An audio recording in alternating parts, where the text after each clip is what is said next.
Now, if you notice the position of my body and you were to imagine a bench on my back, this is roughly the position I would look like for a bench press or for a bench press setup, so that way you can get the most leg drive and sort of a big arch. Some people don't like to arch big. Essentially, you can see kind of how my knees are pointed outwards, and I'm just trying to open up my hips. This is similar to my foot and knee position if I were on a bench.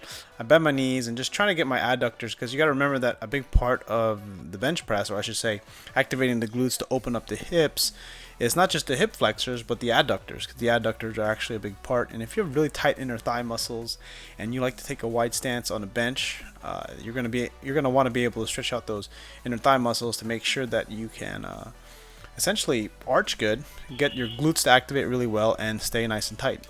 One of the big issues I have when setting up for the bench is tight hips, and sometimes when I'm trying to drive my feet into the ground really hard, my inner thigh or hip flexors will cramp because I'm just really tight. So here we are going on a foam roller now, and this is just opening up the thoracic spine. A big part of being able to get a good arch on the bench is making sure that your thoracic spine is mobile enough where you're able to open up as much as you can. And usually I don't spend a whole lot of time here, just because I'm just trying to kind of show you what I spend literally probably less than a minute on, because all I want to do is essentially get my body ready to arch hard and making sure that I can get into this position without too much restriction. Because if you're really tight and you have a lot of restriction, it's going to make it very difficult to set up. And what's going to end up happening is once you start doing your warm-up sets, it might take a while before you can actually open up.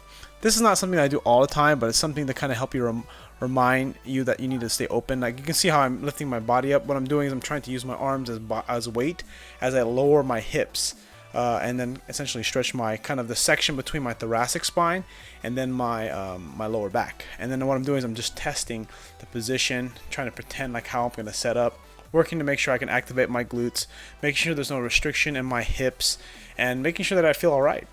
If I'm feeling really stiff, I use the soft ball and this ball called the roll model.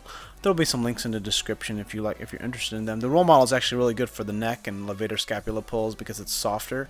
And then the other ball with my name on it is essentially just a soft ball that you can get at any store.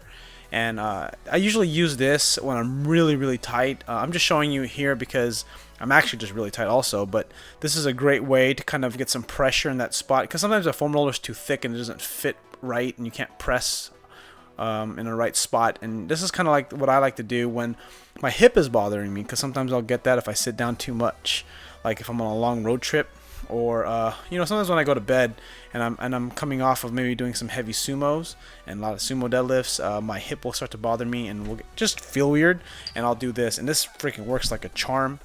I really recommend it, and that's pretty much it. So anyways, hope you got some good ideas from today.